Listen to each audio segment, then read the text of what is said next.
አዲስ አካውንት 9000 ሰው ምን አይነት የሰው ፍቅር ነው? እግዚአብሔርን እንዴት ነው ሰው የሚወደኝ?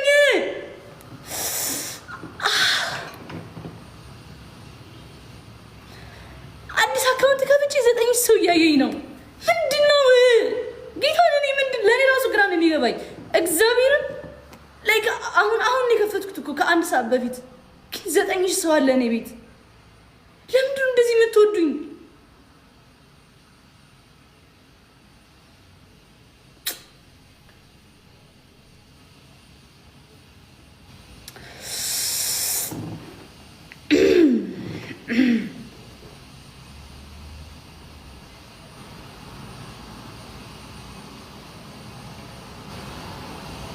በኢየሱስ ስም እኔ ራሱ ደነግጣለሁ እውነት